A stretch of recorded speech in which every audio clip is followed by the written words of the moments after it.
Tenta, fracassa, não importa. Tenta outra vez, fracassa de novo, fracassa melhor. Essa frase que eu comecei esse vídeo, ela naturalmente não é minha, é do dramaturgo irlandês Samuel Beckett. Mas por que eu trago ela para falar sobre nesse vídeo? Eu quero falar sobre um tema que é muito caro a vários alunos, a vários estudantes de concurso público e para a nossa vida, quando a gente se propõe a encarar alguns desafios, alguns propósitos, alguns sonhos.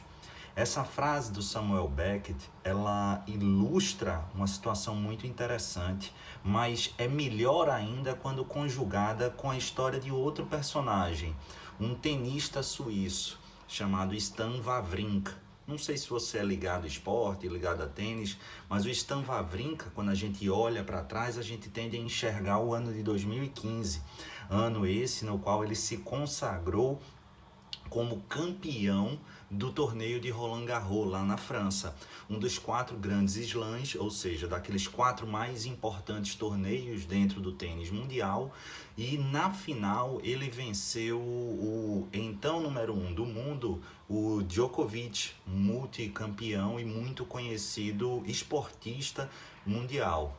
Mas quando a gente enxerga, a gente tende a enxergar apenas o palco. Quando a gente enxerga a vitória do Wawrinka, a gente tende a enxergar apenas o título, o auge, o ápice. E na nossa vida é sempre assim, mas a gente precisa não entender apenas a vitória, porque a vitória ela não é compreendida na vitória. A vitória ela é compreendida e assimilada no percurso.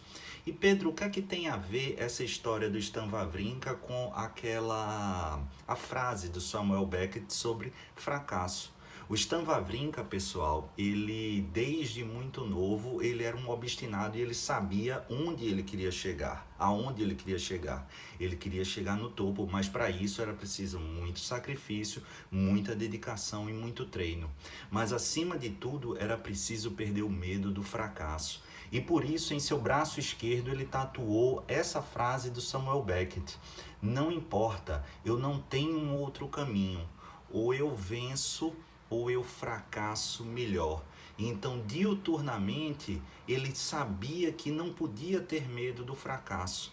E cada vez que ele viesse a fracassar, ele ia entender que ele podia evoluir e se o fracasso fosse reincidente, ele fracassaria melhor, ou seja, apesar do fracasso, ele estaria alguns passos mais próximo do seu objetivo.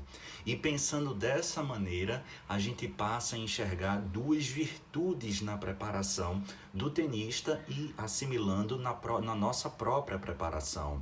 A primeira é que se perde o medo do fracasso. E quando a gente perde o medo do fracasso ou reduz drasticamente esse medo de perder, de errar, de falhar, de fracassar, a gente passa a ter uma rigidez psicológica, uma rigidez mental muito mais útil na nossa preparação. E a segunda é que você para de enxergar apenas ou de se enxergar apenas como vencedor quando a vitória final chegar. E por que isso é importante? Porque a cada dia, quanto mais você se prepara, mais perto da vitória você fica, ou se não conseguir vencer de fato, você fica apto a fracassar melhor. E essa história é muito bacana porque a final de 2015 de Roland Garros, que eu tive a oportunidade de assistir, ela é muito interessante. O que é que acontece? As bolsas de apostas, todas apontavam um extremo favoritismo ao Djokovic. E não sem razão. Havia, antes dessa final, 18 confrontos entre o Wawrinka e o Djokovic. E desses 18 confrontos, simplesmente 17 haviam sido vencidos pelo oponente, pelo Djokovic. Então, inclusive, algumas acachapantes vitórias. Então, todo mundo entendia como o vitorioso, ou extremamente provável vitorioso, o Djokovic.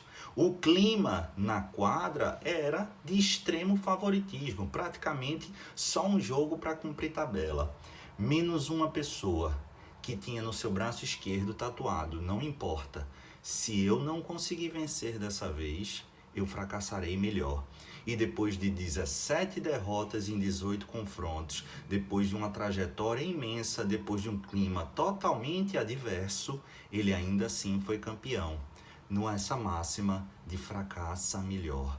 E se não der certo, tenta outra vez. Não importa. E na nossa vida é assim. E você que está aí estudando para concurso, eu sei que eu já estive aí na sua pele, na sua posição.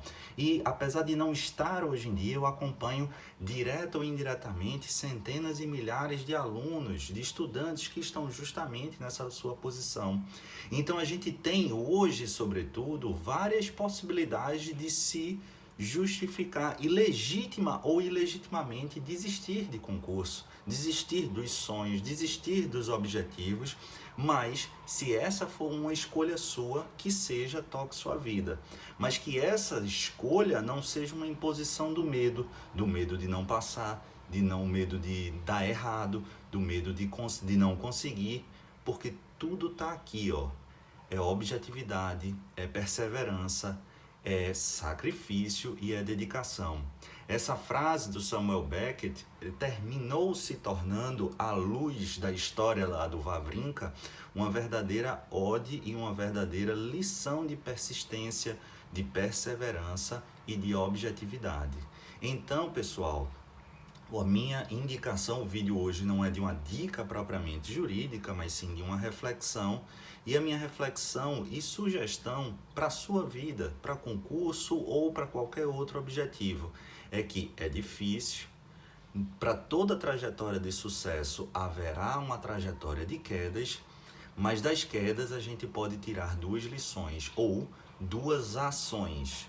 Ou a gente cai e para, ou simplesmente levanta. Se sua opção for levantar, eu sugiro que você levante disposto a vencer, é verdade, mas acima de tudo, disposto a, caso não vença, fracassar melhor.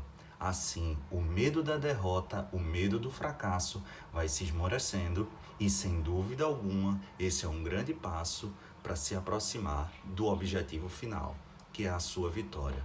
Contem comigo, um beijo no coração, fiquem com o Papai do Céu e até o próximo vídeo. Valeu!